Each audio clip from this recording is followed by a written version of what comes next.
Halo pemirsa Cokro TV, jumpa lagi dengan saya Ahmad Sahal di Seruput. Ini sesi spesial nih, karena saya kedatangan dua tamu istimewa, Pak Peter Gonta. Ini kehormatan buat Cokro TV nih, Pak Peter. Ya, Selamat datang ke Cokro. terima kasih, terima kasih. Dan Bang atau Bung Z Musafa, Usapi. penasihat hukum Nadiem Makarim ya, Ya, salah satu penasihat hukum Nadiem Makarim. Dan kita memang membicarakan soal kasus Nadiem ini. Jadi selamat datang ke Cokro. makasih banyak Ini undangannya, Bang sibuk Sahal. sekali ini ya, sidangnya ya, maraton ya. Betul. Biasanya sekarang ini Senin Kemis ya? Sekarang masih Senin aja dulu, karena kan ada splitan berkas. Jadi Oh, ada oke 3 oke. terdakwa lain. Nah, Dan setelah 3 terdakwa lain, baru kita yang di-sprint lagi. jadi kira-kira akan ada putusan Mei? Kemungkinan Mei. Oke oke, jadi udah deket banget ini. Iya, Nah, kenapa ini penting kita membicarakan soal ini dari dua tokoh ini ya, karena kita perlu membahas soal kita pengen tahu nih, bedah kasusnya lah gitu ya. Sebenarnya bagaimana sih duduk perkaranya kasus Nadiem ini dari segi hukum gitu ya. iya. Perkembangan terbarunya seperti apa dan lain-lain. Dan dari aspek yang lebih luas, Pak Peter ini kita tahu menulis tentang Nadiem, kasus Nadiem itu sejak November ya Pak ya? Di Facebook ya Pak ya? Nah, sebelumnya juga sudah. Sebelumnya sudah ya, tapi yang saya lihat misalnya ini tentang ironi hukum kita. Jadi bagaimana kalangan profesional, ada 4 tokoh waktu itu kan yang disebut Tom Lembong, Ira, Ira Nadiem dan Puspadewi, ya Ira Puspadewi, ya, Nadiem Makarim dan Karen ya. Karen. Karen. Ini kok bisa mereka bukan orang politik, bukan orang yang orang yang lurus lah gitu ya. Kok tiba-tiba dikriminalisasi gitu. Jadi ini gimana gitu. Ini Karena ikut politik. karena itu politik ya gitu. Jadi kita membahas soal itu Ya, ya. gitu. Nah, saya pengen mulai dari Bang Zaid dulu deh. Ya. Jadi ini perkembangan terbarunya kan kemarin di sidang terakhir itu kan ada soal CDM ya. CDM yang dianggap bahwa itu sesuatu yang nggak perlu gitu ya, nggak ada nilainya gitu. Tapi ternyata itu kan di dibantah dengan tegas oleh timnya Nadiem. Tapi yang saya mau bilang bahwa sekarang ini kan saksi-saksi yang muncul itu kan dari kejaksaan. Tapi rata-rata malah justru meringankan Nadiem gitu loh kesannya itu ya. Jadi dan ini kita bisa mulai dari soal tuduhan ada mens rea kan, ada Nadiem bikin WA group, terus sudah dibahas soal Chromebook gitu ya. Ternyata tidak terbukti dan malah nggak masuk di dalam dakwaan jaksa ya. Soal itu ya, soal grup WA group. Terus kemudian soal tuduhan kerugian negara. Hmm. Nah, ini yang justru pokok utamanya kan gitu ya. Dan sampai sekarang masih tuduhan-tuduhan itu kan kemudian dibantah satu persatu gitu. Nah, yang juga tidak kalah penting soal kesalahan prosedur. Jadi ini Nadiem ada kesalahan prosedur apa, itu juga terbantahkan gitu. Nah, Mas Jayad bisa memberikan gambaran singkat tentang sebenarnya gimana ini duduk perkaranya ini? Iya, makasih Bang Sahal. Sebelumnya terima kasih Cokro TV atas undangannya. Jadi memang terlalu banyak kejanggalan dalam kasus Pak Nadiem ini. Seperti yang sudah disampaikan tadi, dimulai dari WA Group. Hmm, Tuduhan mens rea itu di awal kan Nadiem sebelum menjadi menteri, ada bikin grup namanya Mas Menteri. Ya kan? Nah, itu ya. udah membahas soal Chromebook. Ah, ternyata sebutan Mas Menteri itu, kalau kita coba buka lagi di YouTube, kita flashback, baru disebutkan oleh Pak Jokowi pada saat pelantikan Hmm, di Istana Negara. Nah, ini jangan dipanggil Pak Menteri, masih muda, Mas Menteri. hmm. Loh, gimana ceritanya bisa ada grup Mas Menteri sebelum dia jadi menteri, sedangkan panggilan Mas Menteri aja baru dipanggil oleh Pak Jokowi itu selaku presiden itu pada saat pelantikan di istana. Itu satu. Yang kedua, ketika kita, siapapun lah saya rasa, akan mengemban sebuah amanah, tentu sudah bersiap. Ketika dari diinfokan, nggak mungkin kan kita setelah menerima baru kita ngobrol, kita bahas, itu kan nggak mungkin. Tentu kita ini amanah besar loh. Menteri ini kan jabatan yang bahasa konstitusinya itu membantu presiden dalam menyelenggarakan pemerintahan dan menjalankan program-program dan visi misi presiden yang disampaikan. Nah, tentu untuk menjalankan itu kan perlu ada pembahasan dalam konteks persiapan dan itu tidak membahas Chromebook. Tidak sama sekali membahas Chromebook. Jadi ya wajar ketika dalam dakwaan tidak ada dakwaan itu Hmm. gitu. Tapi apa boleh buat, masyarakat sudah banyak yang percaya Pak Nadiem ini membuat grup sebelum jadi menteri sudah membahas Chromebook. Nah, gimana cara membenarkan? Hmm. Gimana cara memperbaiki harkat, martabat, dan nama baik orang yang sudah terlanjur seperti ini, padahal di fakta persidangan nggak ada. Ini harusnya ada mekanisme perlindungan hukum atas hal-hal seperti ini. Hmm. Tidak boleh orang diperlakukan seperti ini harusnya. Kalau memang masih proses, lidik ataupun sidik, itu kan baik mencari peristiwa ataupun mencari bukti, itu seharusnya itu didasarkan pada sebuah bukti atau peristiwa yang konkret, yang real. Tidak boleh berdasarkan asumsi dan cerita. Akhirnya masyarakat mempercayai itu. Setelah dibuka di persidangan tidak ada obrolan itu. Dan itu sangat-sangat kita sayangkan sekali pola-pola penegakan hukum yang demikian. Nah, terkait saya langsung masuk ke yang disinggung di akhir tadi mengenai CDM dulu ya. Hmm. Jadi dugaan kasus Chromebook ini ada dua hal. Satu, kemahalan harga Oke. ya dari pembelian Chromebook itu sendiri. Yang kedua adalah tidak bermanfaatnya CDM. Ya, ini saya akan coba persingkat. Yang pertama, keputusan kementerian itu bukan keputusan Nadiem, Hmm. ya. Karena ada mekanismenya. Kecuali Nadiem memutuskan, ayo kita beli Chromebook, semuanya harus melaksanakan, nggak begitu berjalannya.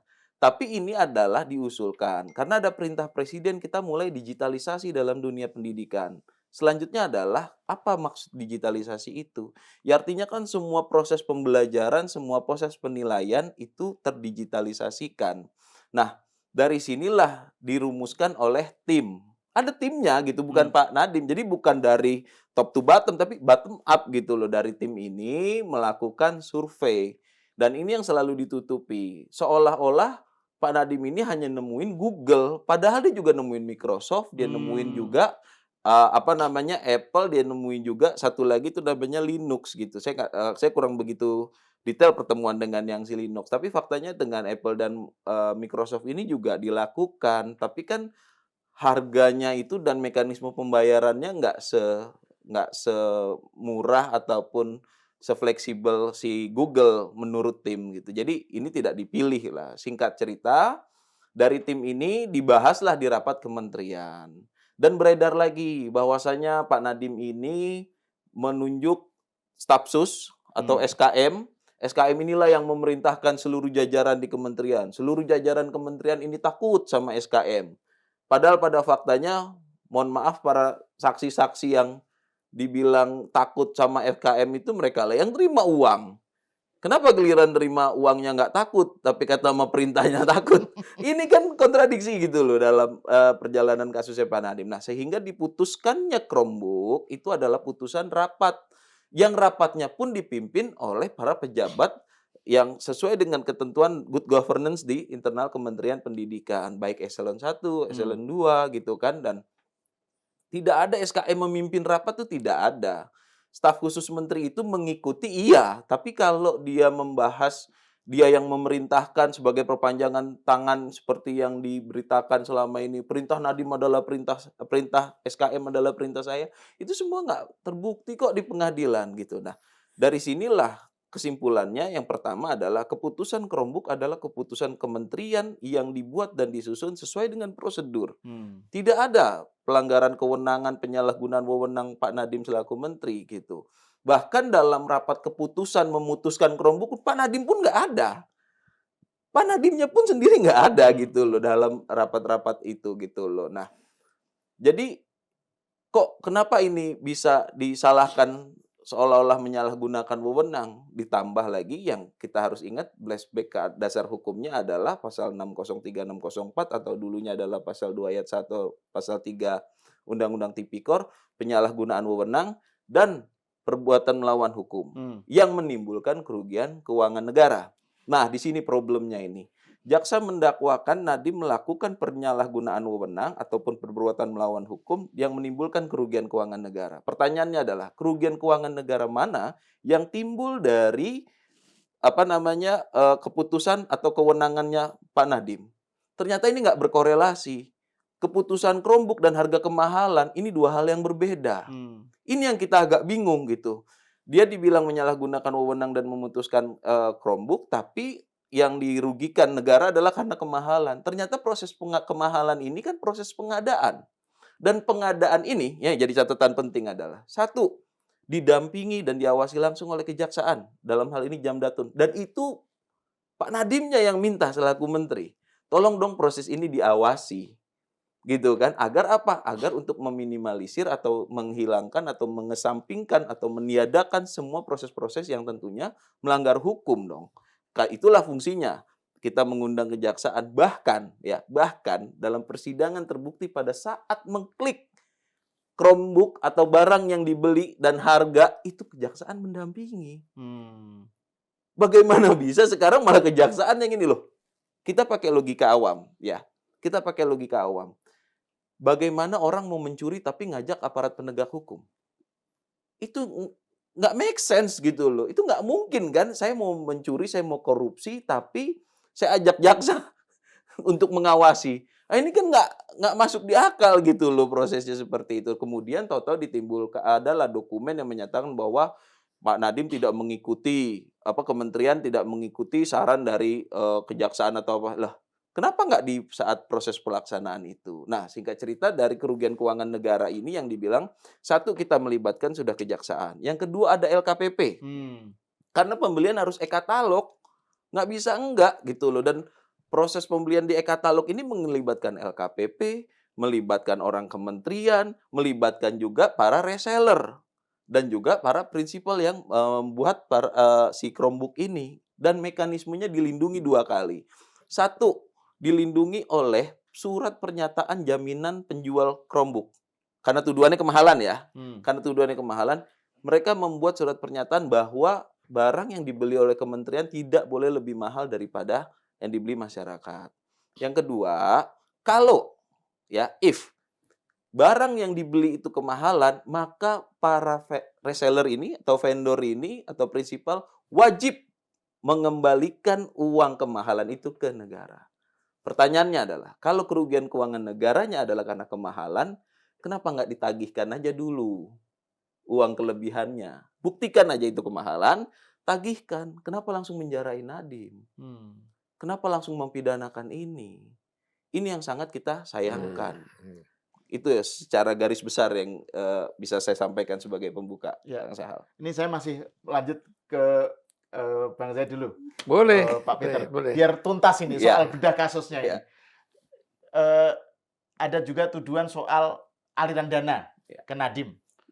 Nah, gimana itu? Kan itu juga udah dibantah sih. Cuma saya pengen gimana Bang Zaid menjelaskannya itu? Baik. Dari awal kami menerima atau bersepakat untuk menjadi kuasa hukum Pak Nadiem itu dengan komitmen tidak ada aliran dana. Dan dia udah menyatakan itu, bahwa tidak ada aliran dana Rp1 pun terhadap proses pengadaan Chromebook ini. Walaupun setelah berjalannya persidangan juga, loh ini gimana ngitung alirannya ini kan. Jadi gini, dalam dakwaan jaksa ada angka 809 miliar yang dibilang merupakan aliran dana terhadap Nadiem. Setelah persidangan kita bongkar, kita cek Bang Sahal.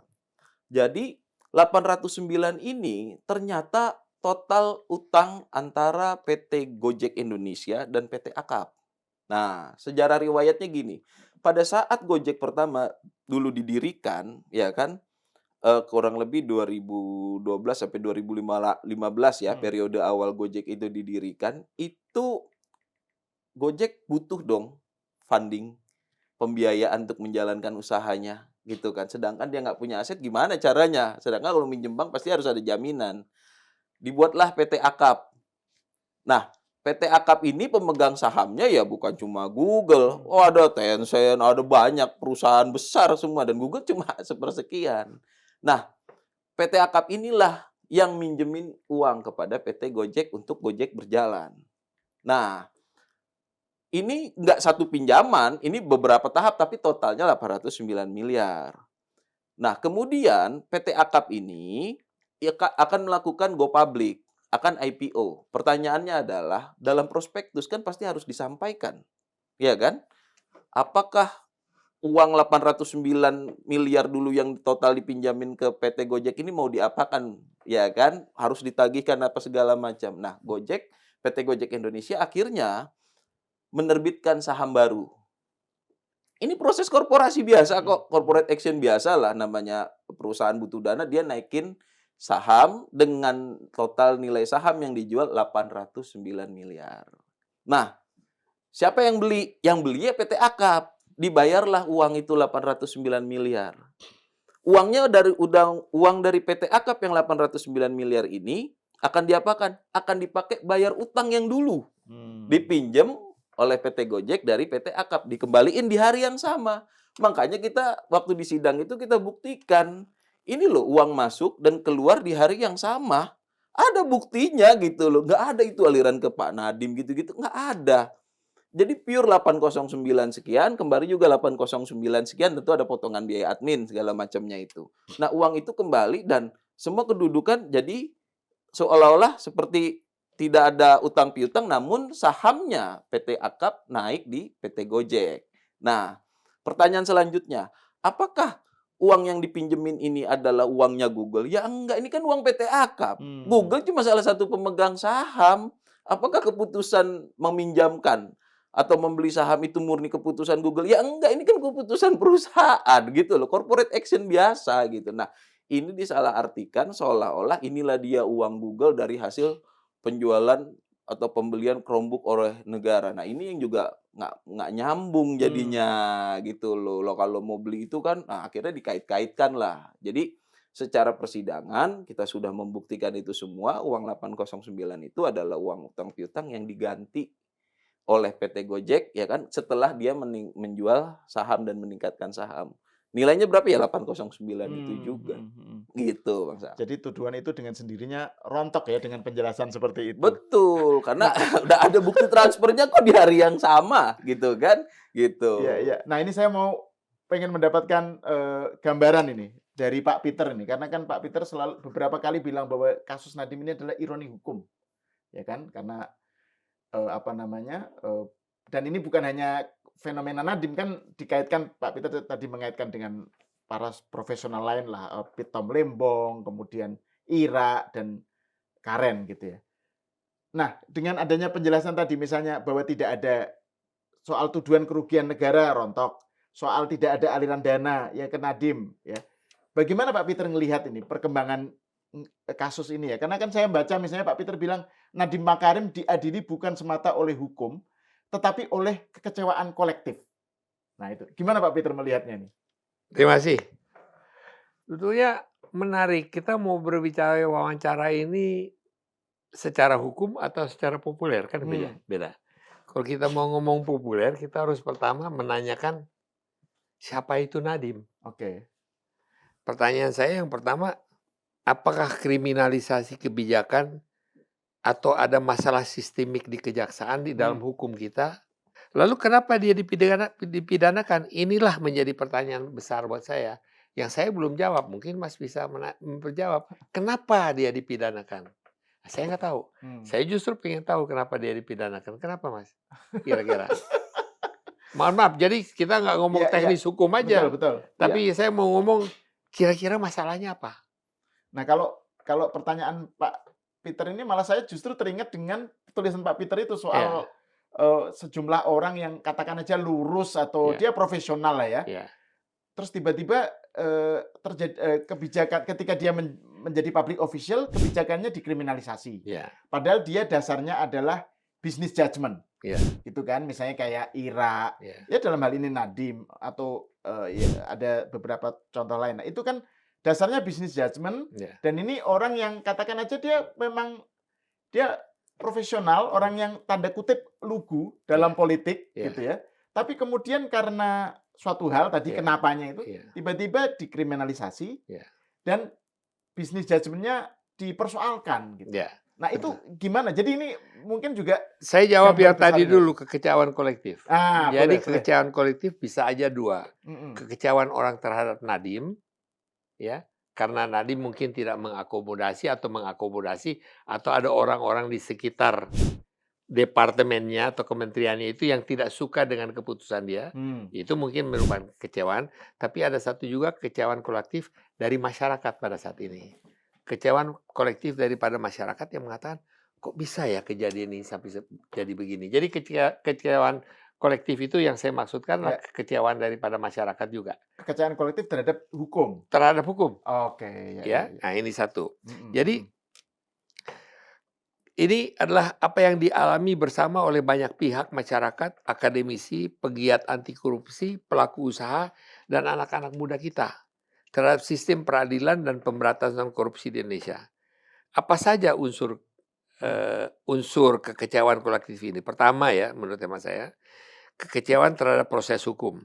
Seorang dipidanakan tanpa bukti aliran uang dan tanpa niat jahat. Ini adalah Nadiem ya. Ya, ya. Padahal ini adalah elemen dasar daripada tindak pidana korupsi. Ya. Harus ada kejahatan dan sebagainya. Kedua, kekecewaan terhadap kriminalisasi kebijakan yang dilakukan. Sebuah kebijakan yang mungkin kontroversial atau gagal. Ya. Nah, diperlakukan sama seperti korupsi. Ini yang buat saya menjadi masalah. Padahal belum tentu ada niat untuk memperkaya diri. Ketiga, kekecewaan terhadap keberadilan moral yang hilang. Yaitu sistem tidak menghukum berdasarkan bukti, tapi berdasarkan tekanan publik. Ya, atau tekanan elit dalam hal ini. Atau tekanan dari instansi tertentu. Nah, saya mau tanya kepada Pak siapa? Zaid. Pak Zaid. Ya. Instansi mana sih yang menekan ini agar supaya terjadi? Nah, ini kan nggak pernah dibicarakan. Ya, Saya pengen tahu, bisa dijawab nggak? Ya, sebelum kita menerus, saya pengen tanya itu dulu. Kira-kira ada nggak? Gimana Mas Zaid melihatnya ini? Atau mungkin nggak bisa dijawab. Tapi nggak apa-apa kalau bisa dijawab. Iya kan? Gini, basic saya adalah hukum. Jadi tentu setiap jawaban, statement ataupun pembelaan harus didasarkan oleh sebuah bukti.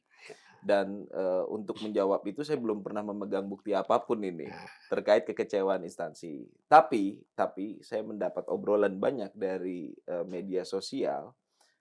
Chromebook ini kan penggunaannya dua. Satu, proses belajar mengajar. Dua, proses asesmen.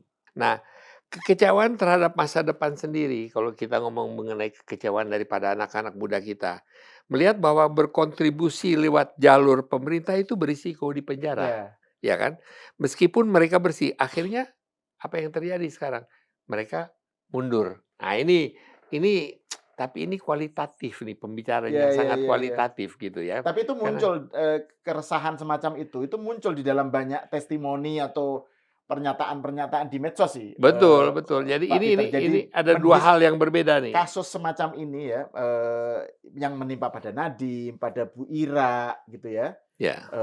Terus kemudian Karen ya, dan juga dalam kasus yang lain misalnya si Tepu itu, siapa? Amsal si Tepu, apa itu kan mendiscourage orang-orang pinter, anak-anak muda yang pengen berkontribusi kepada Republik gitu ya. Wah, enggak nanti nanti aku dikriminalisasi atau apa gitu. Betul. Jadi itu yang dampaknya seperti itu, Pak Peter. Ya, mereka melihat pola yang sama bisa menimpa siapapun yang berani mengambil kebijakan yang berisiko. Dan pengambilan kebijaksanaan itu bisa betul, bisa salah. Itu adalah manajemennya itu. Jadi keadaan bisa berubah. Kita melihat keadaan Iran umpamanya sekarang. Kita semua industri petrokimia hebat mendirikan petrokimia, tiba-tiba ada Iran terjadi. Akhirnya seluruh industri petrokimia kan sekarang menderita. Siapa yang salah itu kan tidak bisa diprediksi. Nah, ini ada hal-hal yang tentunya hal-hal yang merupakan circumstances yang tidak bisa dihindari. Nah, saya sih setuju kita bicara itu, gitu. Tapi saya lebih setuju kalau saya berbicara ini masalah Nadiem secara keseluruhan. Kita tahu, saya yakin Nadiem tidak salah. Tapi ada sesuatu yang salah. Apa yang salah itu mungkin? Dan apa yang salah itu saya kira perlu dibicarakan terpisah itu, Pak. Oke, tapi kita lanjut ke soal Nadiem ini, Pak. Karena saya tertarik sekali beberapa postingan Pak Peter di Facebook, dan saya kira nyebar di Instagram, di macam-macam itu tadi soal misalnya apa ya, benang merah lah ya, antara tadi empat kasus yang Pak Peter sebutkan itu, Tom Lembong, Nadiem, Ira, dan Karen gitu. Nah, dalam kasus Tom Lembong dan Ira kan itu langsung selesai kan, karena ada intervensi Pak Presiden gitu. Nah, ini menurut Pak Peter gimana ini kasus Nadiem ini, gimana supaya itu juga tidak berlarut-larut gitu? Ya mungkin Bapak Presiden ingin melihat bahwa proses ini berjalan dulu, Oh, oke. ya, biar selesai gitu. Karena kalau beliau itu intervensi terus kan nggak baik juga, Mmm, ya mhm kan? mhm. Tapi ya mungkin ini merupakan satu proses pembelajaran juga yang ingin dibuktikan. Kenapa? Para jaksa itu punya tugas. Tugas mereka itu untuk tugas mereka itu mencari orang yang bersalah, Ya. menemukan kesalahan pada orang. Mereka punya tugas untuk menghukum orang, gitu loh. Dan ini berat karena ini menjadi bagian dari penilaian kerja mereka, Oke. ya.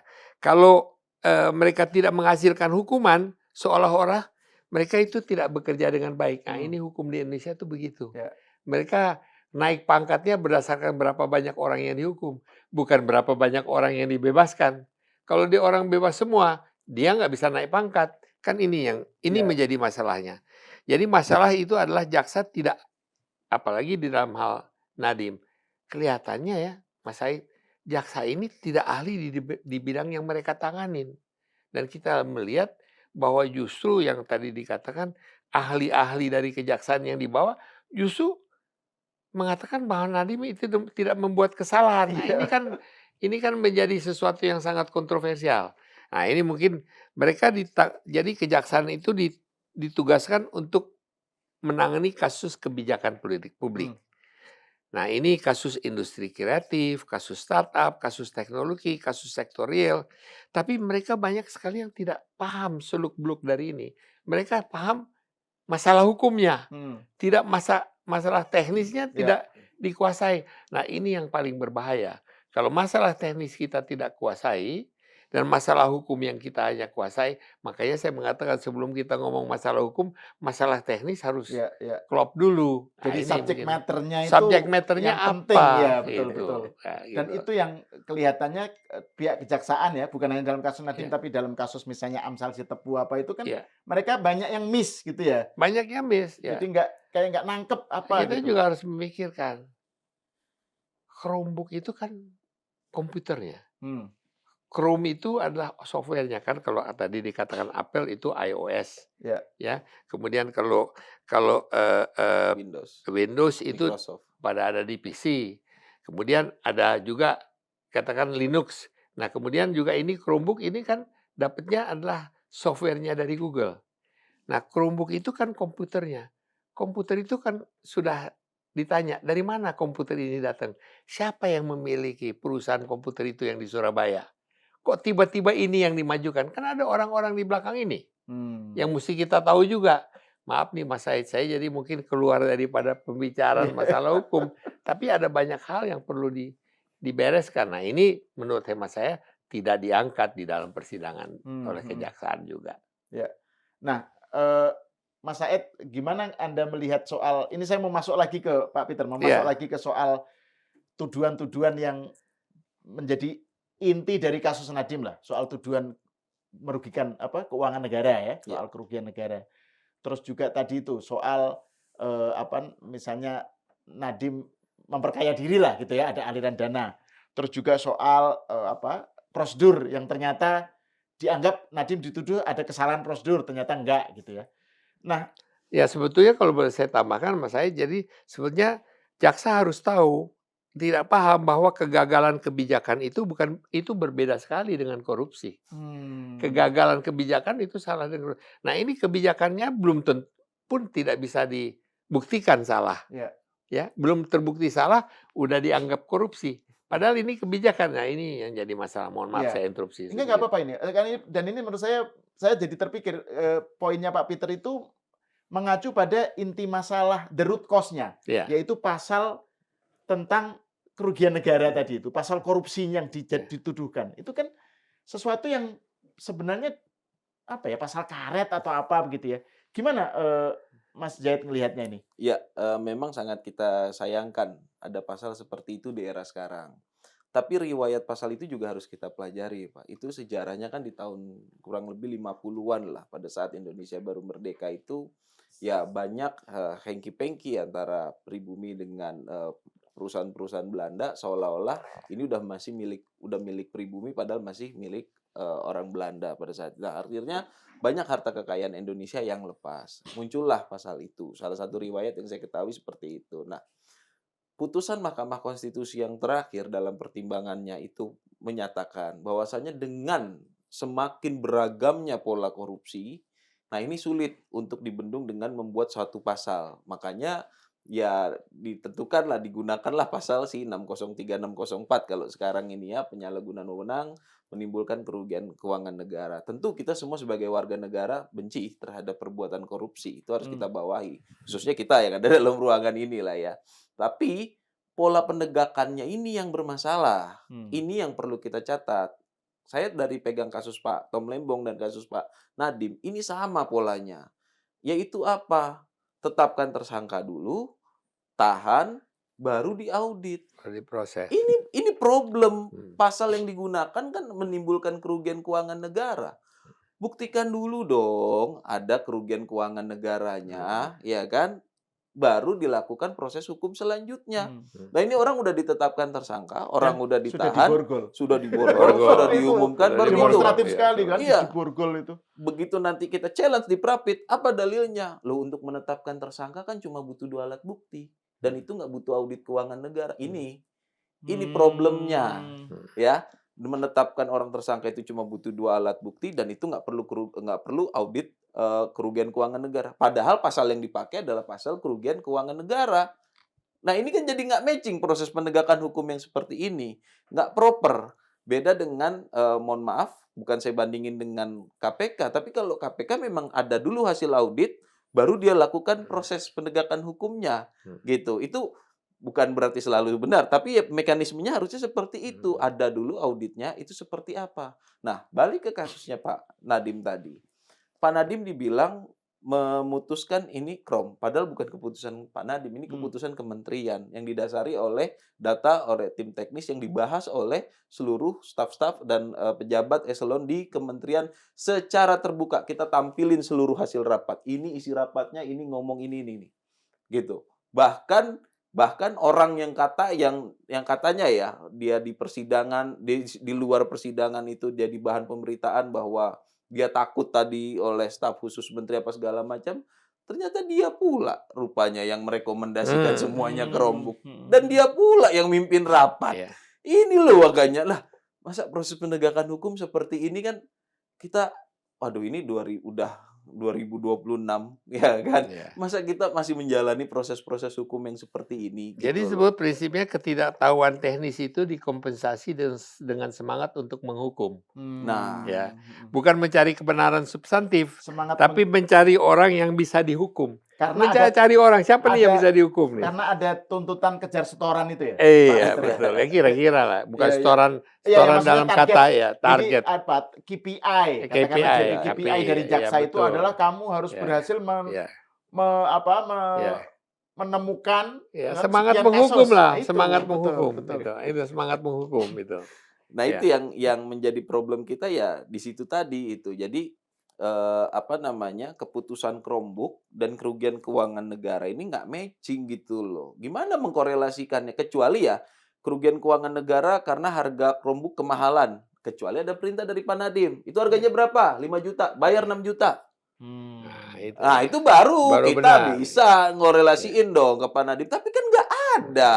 Bahkan dalam rapat itu pun Pak Nadiem itu meminta agar tolonglah dikaji secara serius mana yang lebih tepat untuk kita gunakan.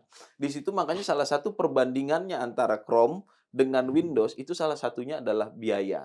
Kenapa kita nggak pakai Windows? Windows setiap tahun bayar. Itu biayanya Chrome sama sangat-sangat sekali mahal. tidak ya. Chrome bayar sekali di depan, Ya, free selesai. selanjutnya. Gitu loh. Nah, pertanyaannya, apa nggak makan uang anggaran negara kalau kita memilih Windows pada saat itu? Bukan nggak boleh gitu. Nah, ada lagi problem.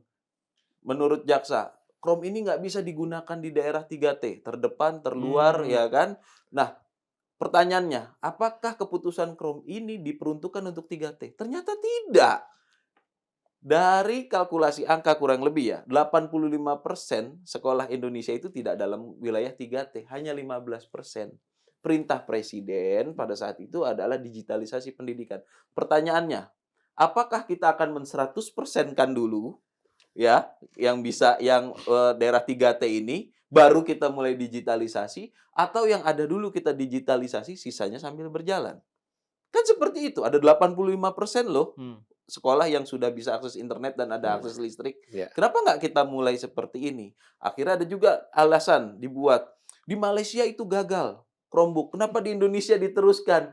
Pas kita cari tahu kenapa Malaysia gagal, gurunya yang belum siap. Hmm. Karena fitur itu kan kalau kayak kita lah biasa pakai Android ganti ke iOS pasti belajar. Begitu juga pun sebaliknya. Nah, Chromebook ini sudah digunakan di banyak negara dalam konteks pendidikan. Kebetulan saya lagi S3 juga kita menggunakan fitur Google Classroom itu sangat bagus gitu loh kan. Nah, ini yang sangat pemahaman-pemahaman seperti ini harusnya jadi sebuah pemahaman yang komprehensif terlebih dahulu. Baru kita menentukan proses hukum ini apakah proses hukum pidana atau proses hukum administrasi terkait kebijakan. Bukan diputuskan dulu ini pidana baru dicari buktinya. Ya. Ya Ya, akhirnya itu yang tadi. susah berjalannya proses penegakan hukum yang seperti ini dan masyarakat melihat gitu. Dan kasus Amsal itu ya salah satunya aja dan saya yakin mungkin akan ada banyak tempat yang ke depan akan Ya. terbuka dengan metode-metode pola penegakan hukum yang Ya. demikian Iya, itu iya. gitu. Dan ini salah satu contoh ya Pak Peter yang tadi soal ketidaktahuan atau keawaman soal persoalan teknisnya ya. Betul. Ini misalnya soal CDM. Ini saya mengacu pada persidangan Ya. terbaru. Persidangan terakhir. Jadi CDM menurut jaksa tidak ada nilainya gitu kan, nggak berguna. Tidak Padahal bermanfaat. terbukti bahwa CDM itu dipakai oleh, dan ini bukan hanya ini kan si Ibam yang kita anggap jago lah dalam soal ini, memberikan testimoni bahwa CDM itu terbukti bisa memprevent dari cheating siswa itu tadi itu menghindarkan diri dari terjadinya cheating, pornografi, terus judi online apa gitu. Nah itu kenapa itu nggak dilihat oleh jaksa gitu? Nah itu gimana itu melihatnya itu Pak Peter dan Mas Willy soal keawaman dalam masalahnya. Ini kan kalau kita menghukum sesuatu kan harus tahu duduk masalahnya dulu. Kita udah lihat dari pernyataan para lawyer Hmm. yang meragukan konstruksi hukum itu dulu. Oke. Konstruksi hukum jaksa. Kita lihat dari pernyataan hakim saja yang juga menunjukkan keraguan. Ya, hakim sudah menunjukkan keraguan berapa kali. Dan kita lihat dari pernyataan kalangan para pakar, akademisi, praktisi, kita melihat pernyataan Nadiem sendiri tentang bagaimana dia dikriminalisasi.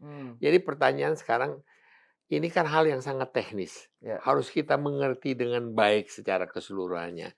Nah ini yang tadi kita kembali lagi. Yaitu semangat untuk menghukum tanpa mengetahui latar belakang teknis. Nah ini menurut hemat saya yang menjadi masalah utama. Ini hal sama dengan kejadian dari Tom Lembong. Ya, di mana ada semangat untuk menghukum tanpa mengetahui sebetulnya teknis daripada permasalahannya tersendiri. Sama juga dengan Ira. Ya kan? Nah, inilah saya rasa kita harus melihat bahwa hukum di Indonesia ini harus diperbaiki bersama-sama. Kita berbicara ini bukan untuk sekedar menyerang kejaksaan atau hukum, tapi agar supaya kita bisa secara terbuka berbicara bahwa ada kelemahan-kelemahan daripada para mereka yang ingin menegakkan hukum di Indonesia itu. Jadi perlu ada semacam evaluasi atau perbaikan yang harus sistemik ada, lah sifatnya. Harus ada. Dan tidak boleh dipolitisir. Yang saya melihat ini Nadiem punya permasalahan dipolitisir lah. Ya. Itu ya yang soal hasrat untuk menghukum itu ya Pak Peter. Itu kan padahal itu bertentangan dengan adagium yang lebih baik membebaskan 10 orang, bukan membebaskan, melepas ya, membiarkan 10 orang bersalah daripada menghukum 1 orang yang tidak bersalah. Gini loh, jaksa itu dipaksa untuk mencari kesalahan. Dipaksa untuk mencari kesalahan. Tapi tidak paham apa yang mereka tangani. Dan Nadiem ini adalah korban dari sistem yang salah arah ini. Itu aja. Kita boleh berbicara 5 jam. Inilah keadaannya begini. Substansinya itu. Core of the problemnya di situ. Mas Zahid gimana komentarnya? Baik, gini. Kita harus melihat dari pangkalnya dulu. Awalnya ini adalah perintah presiden untuk digitalisasi dunia pendidikan. Nah, di era Pak Jokowi itu kan perintahnya adalah digitalisasi pendidikan. Kita proses dong. bagaimana menyusun sebuah proses digitalisasi dalam dunia pendidikan. Nah, apa problem dalam dunia digital? Satu, pornografi. Hmm. Dua, judi online. Ya, ini aspek sendiri yang saya Ya, bahas. ya. Bagaimana mengatasi ini? Bisa nggak kita satu orang guru mengawasi 20 murid agar dia tidak searching atau membuka atau mengakses dua problem tersebut, dua permasalahan tersebut? Kan susah. Dibelilah alat yang namanya Chrome Device Management, CDM ya. CDM. Ya. Fungsinya apa? Ya salah satunya dia bisa memblok penggunaan yang tidak dibenarkan dan tidak baik dalam dunia pendidikan ataupun melanggar secara hukum. Dan disitulah kita bisa memantau seluruh, ya, bukan cuma satu atau dua, tapi seluruh Chromebook yang beredar. Nah, yang kita sayangkan adalah jaksa mengatakan dalam dakwaannya bahwa Chrome device management ini tidak bermanfaat. Apa dasarnya? Ini dari angka-angka ini yang diberikan oleh tim Pusdatim lah kan. Loh, angka ini dari mana? Ya dari CDM ini. Loh, ini kan agak Justru karena CDM itu ya. Justru karena ada CDM kita tahu berapa banyak yang pakai, berapa. Oh, ini dipakainya cuma memang asesmen aja. Ya kan berproses. Nggak semua orang langsung bisa, nggak semua. Kan penyusunan tapi juga ini ya baru gitu loh. Yang ini kita sayangkan bahwa CDM ini dinilai tidak bermanfaat, padahal dasar menilai tidak bermanfaatnya itu menggunakan data CDM itu sendiri. Login bulan ini, yang penggunaan, asesmen ini, itu semua dari CDM. Kalau enggak gimana kita ngeceknya? Apa mau kita absen manual satu-satu? Nggak bisa kan? Jadi sebetulnya saya mau langsung aja, kalau kita berbicara masalah teknis, ya, sudah banyak terbukti di pengadilan bahwa sebetulnya ini semua dapat diatasi. Yang jadi masalah sekarang krisis keberanian moral, menurut hemat saya. Membawa ke masalah yang lebih besar. Indonesia itu tidak kekurangan orang pintar. Indonesia itu banyak akademisi hebat, banyak profesional hebat, banyak anak-anak muda yang jenius. Tapi Indonesia kekurangan orang yang mempunyai keberanian moral. Kalau saya jadi jaksa agung, udah lihat keadaan begini, saya akan bilang sama jaksa, udahlah, udah nggak bener lah ini. Nadiem udah nggak salah, udah ngalah aja. Tapi ini sebetulnya harus datang dari jaksa agung ini. Dan pimpinan kejaksaan yang sudah melihat bahwa keadaan ini sebetulnya sudah tidak benar. Berapa banyak pihak yang tahu bahwa ini tidak adil? Banyak. Menurut hemat saya, jaksa agung pun tahu. Kalau ini sudah tidak adil menurut saya. Mungkin nggak juga. Tapi ya beliau sebetulnya harus mengambil tindakan. Nggak usah dari presiden. Tapi banyak yang diam karena takut risiko hukum. Takut risiko karir. Takut dicap membela koruptor. Takut nih. Nah, ini adalah hal-hal moral, hal-hal yang sebetulnya perlu kita bisa perbaiki. Nah, ini usulan saya. Kita bisa berbicara masalah Nadiem dengan segala macam alasan yang kita sudah ikuti ya. Di YouTube, di mana-mana penjelasan daripada Nadiem itu sendiri. Harus ada orang yang berani mengatakan, sudahlah, ini sudah tidak benar. Ya bukan begitu caranya, tapi ada satu cara untuk mengatakan, sudahlah, kita salah, bebaskan. Kan gitu. Apa bisa nggak? Tapi hukum nggak begitu. Bisa. Tapi hukum nggak gitu, nggak populer nanti, nggak bagus, Nah, nggak keren kan? Harus keren. Itu pola pikir yang harus kita sama-sama rapihkan bersama. Kita rasa kita harus mendukung semua langkah kejaksaan ya dalam rangka mewujudkan keadilan dan kebenaran dalam proses hukum, termasuk menuntut orang untuk bebas. Betul. Jadi Jaksa keberanian moral adalah hal paling langka dan paling dibutuhkan di negeri ini sekarang. Tanpa keberanian moral, sistem yang salah tidak akan pernah bisa diperbaiki. Nah, ini harus itu ada presidennya nggak ya bahwa kejaksaan kemudian karena dasarnya belum keberanian moral belum itu, ada. Yang ada presidennya presiden bikin aja. keputusan. Ini orang nggak salah bebasin. Gitu kan? Gimana Mas Zaid tadi bilang bahwa termasuk keberanian untuk membebaskan. Tadi Gimana poinnya? Menuntut bebas. Menuntut bebas. Iya. Iya, Oke. jadi memang kejaksaan punya kok, jaksa penuntut umum punya Hak kewenangan bisa dan ya? untuk menuntut orang itu bebas, nggak harus bersalah. Oh gitu ya. Dan menuntut bebas itu nggak serta-merta menjadikan institusi jadi malu atau jadi Hmm. enggak. Justru menurut saya Jadi dengan bagus fakta ya. realitas seperti ini ya kalau memang tidak terbukti Ya. ya kan dalam persidangan, dalam bukti-bukti keterangan saksi ataupun ahli ataupun dokumen yang ini ya itu adalah sikap yang tepat untuk mengembalikan marwah harkat dan martabat kejaksaan daripada terjadi seperti kasus Amsal. Hmm. Terjadi pada kasus Bu Ira, terjadi pada kasus Tom Tom Lembong. Lembong. Itu malah tambah nama baik institusi jadi kurang di mata masyarakat. Karena apa? Contoh, saya coba keluar dari kasus Nadiem, saya masuk ke kasus Tom Lembong yang kebetulan saya juga lawyer-nya. Hmm. Ya kan? Di kasus Tom Lembong itu dibilang HPP itu harga termahal. Sejak kapan dalam dunia bisnis harga pokok itu jadi harga paling mahal? Iya. Gitu loh. Itu kan merusak common sense gitu loh. Hmm. Itu merusak ya kalau pemahaman dasar tentang bisnis. Lah HPP jadi harga paling mahal. Kalau kita impornya gula kristal mentah, kenapa kita harus bayar gula kristal apa namanya? Refine. Ya. Refined sugar itu Ya. kan? Kalau kita kenapa harus bayarnya gula kristal putih kan yang masuk gula kristal mentah. Loh, akhirnya apa? Masyarakat punya pengadilan sendiri yang namanya no viral, no justice. Nah, itu. Loh, masyarakat kita sadar nggak? Kita di fase itu loh. Hmm. Masyarakat mengadili sendiri. Hmm. Masyarakat sekarang mengadili sendiri proses penegakan hukum. Hmm. Mereka ya jaksanya, mereka ya lawyernya, mereka ya Betul. saksinya, dan mereka punya buktinya masing-masing dan mereka memviralkan ini. Ya. Dan Ya, itulah logika-logika kekecewaan sederhana kolektif itu itu tadi. Kekecewaan kolektif. Nah, Iya.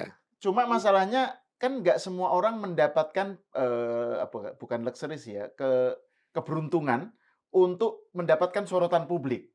Tom Lembong kebetulan dapat, Ira dapat, Nadiem sekarang masih dalam proses yang semakin lama dukungan publik makin kelihatan karena mereka juga memantau persidangan. Nah, tapi kan kalau sistemnya masih seperti yang Pak Peter bilang bahwa semangatnya adalah menghukum gitu misalnya ya, bahwa mereka jaksa itu dituntut untuk ngejar target, bukan ngejar, pokoknya ada KPI yang harus sekian jumlah kasus harus ditemukan, didapatkan gitu.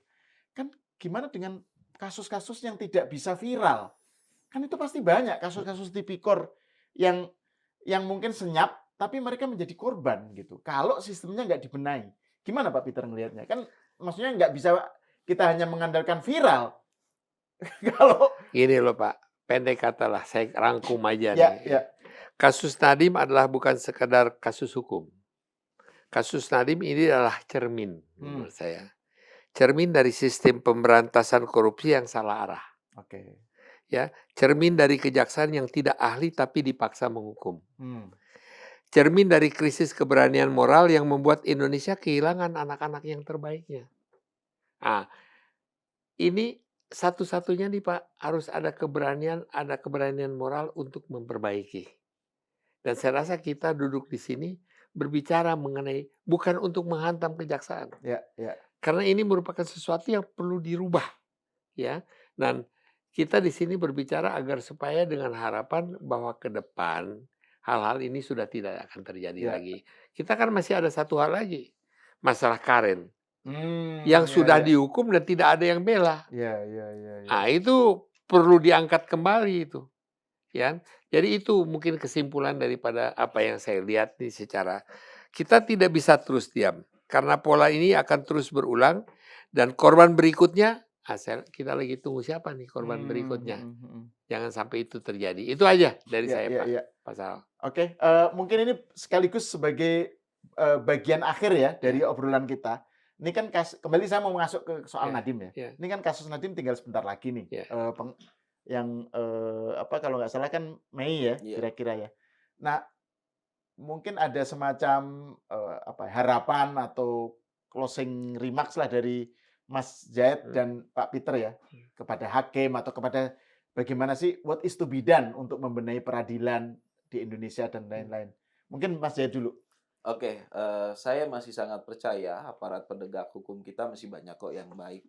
yang benar dan berintegritas. Hmm. Baik itu di kepolisian, di KPK, di kejaksaan, termasuk hakim, termasuk juga para lawyer, saya percaya akan banyaknya itu. Nah, yang kedua, saya masih percaya akan peran presiden sebagai kepala negara dan pemimpin penegakan hukum paling depan. Saya masih sangat percaya. Buktinya apa kepercayaan saya? Satu adalah kasus Tom Lembong. Hmm. Presiden berani berdiri di depan untuk menerbitkan abolisi dengan pertimbangan DPR tentunya sesuai kewenangan di konstitusi.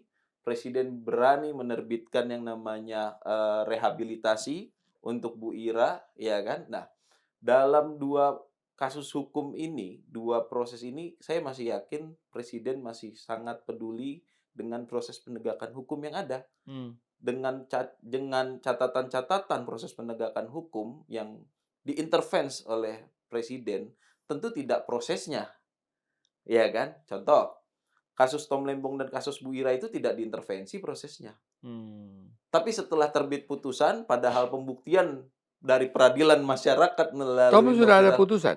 sudah putusan, Udah ya, udah sudah putusan. putusan. Iya, iya. Presiden Ira juga udah ya? Ira sudah Iya, putusan. dua-duanya sudah. Dua-duanya sudah putusan, tapi disitulah presiden selaku pemimpin negara yang bermartabat mengambil peran sebagai panglima terdepan penegakan hukum. Mungkin masalah Masyarakat ini tidak Nadiem dia nunggu lagi nih, nunggu Iya, iya. keputusan dulu Iya, baru iya. dibebaskan ya. Iya, saya teruskan yang tadi ya. Iya. Jadi saya rasa saya sangat meyakini bahwa presiden tidak akan mengintervensi proses hukumnya, tapi nanti apapun hasilnya ketika pengadilan masyarakat sudah berbicara dengan konteks no viral no justice itu, saya yakin kok ini akan sampai ke telinga Pak Presiden, DPR ataupun Kejaksaan Agung, ya kan, dan para majelis hakim yang terhormat gitu kan. Saya yakin kalau kita lihat di kasusnya demonstran, para demonstran hakim berani kok memutus bebas yang memang sedari awal seolah-olah mereka ini kan Ini dikriminalisasikan. demonstran yang kasus Agustus Ya, kasus Iya, iya. Agustus. Hakim udah berani di banyak daerah kok memutus Ya, bebas, ya. memutus bebas. Mm-mm. Tapi tentunya ini perlu dukungan masyarakat. Hmm. Gitu. Jadi slogan warga jaga warga pun masih perlu kita suarakan ya.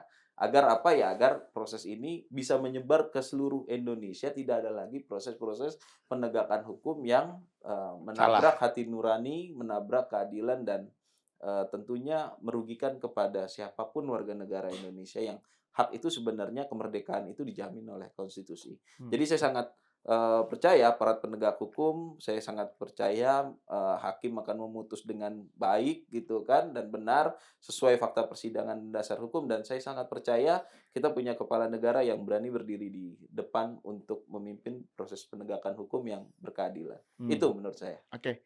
Pak Peter, yang ini terakhir juga soal kekecewaan kolektif itu, Pak. Gimana supaya ironi hukum ini tidak kemudian berlarut-larut menjadi pangkal dari atau penyebab dari kekecewaan kolektif yang Pak Peter sebutkan itu? Ya, saya rasa saya setuju dengan apa yang dikatakan Pak Said. Ya. Saya tidak perlu merubah. Saya masih melihat juga banyak penegak hukum yang masih boleh kita katakan kredibel. Banyak ya. Kita lihat juga dari presiden yang berada di garda terdepan untuk mengatakan ini orang nggak salah, ya kan? Nah, ini jangan sampai menjadi mencoreng wajah daripada kejaksaan atau hukum ya, di mana presiden harus memutuskan itu. Tapi saya pikir pihak-pihak penegak hukum ini sendiri pun harus sudah sadar, tidak perlu sampai ke presiden. Kalau sudah tidak salah ya udah, jangan dipaksakan.